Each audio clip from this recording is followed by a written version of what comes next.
चा पालखी सोहळा आज पुणे ग्रामीण पोलिसांच्या हद्दीमध्ये आला असून पुणे ग्रामीण पोलिसांकडून पालखीचं स्वागत करण्यात आलंय। पुणे ग्रामीण पोलीस अधीक्षक संदीप सिंह गिल यांनी संत तुकाराम महाराजांच्या पालखीचं सारथ्य करून पायी वारी देखील केली आहे। पालखी वारीमध्ये वारकऱ्यांना कोणतीही अडचण येऊ नये यासाठी पुणे ग्रामीण पोलिसांचा मोठा बंदोबस्त पाहायला मिळतोय। पुणे ग्रामीण पोलीस अधीक्षक संदीप सिंह गिल यांच्यासोबत बातचीत केली आमचे प्रतिनिधी विनोद गायकवाड यांनी।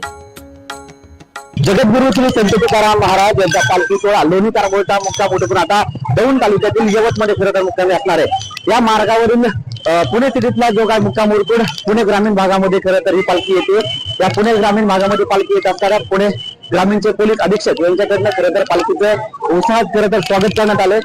तर मला सांगा, तुम्ही आता पालखी वारीमध्ये स्वतः पायी वारी करताय, कसा पोलिसांचा अधिकाऱ्यांचा कर्मचाऱ्यांचा बंदोबस्त आहे?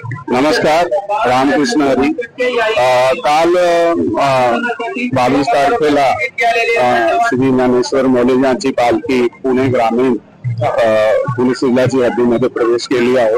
त्याचं सध्या सासवड या ठिकाणी मुक्काम चालू आहे। कुठल्याही प्रकारचे चिंचणीची वगैरेचे गुन्हे होणार नाही, मोबाईल स्नॅचिंगचे होणार नाही, त्यासाठी सिव्हिल वर्दीमध्ये तसेच गणवेशामध्ये सुद्धा ते पालखी सोहळ्याबरोबर दिंडीमध्ये चालू आहे। आमचा लक्ष आहे।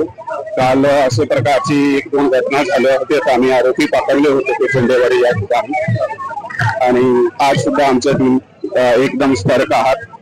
नागरिकाला आवाहन आहे की आपण मौल्यवान वस्तू विशेष करून सोना वगैरे घालून असं दिसण्यासाठी विसावा आणि मुकामाच्या ठिकाणी येऊ नये, तरी देखील अशा प्रकारची चोरी घटना होऊ नये त्यासाठी आम्ही 24 तास तालुक्याची सोबत हजर आहोत। विनोद गायकवाड, लोकशाही न्यूज, कुंजरवाडी। या बातम्यांचा बुलेटिन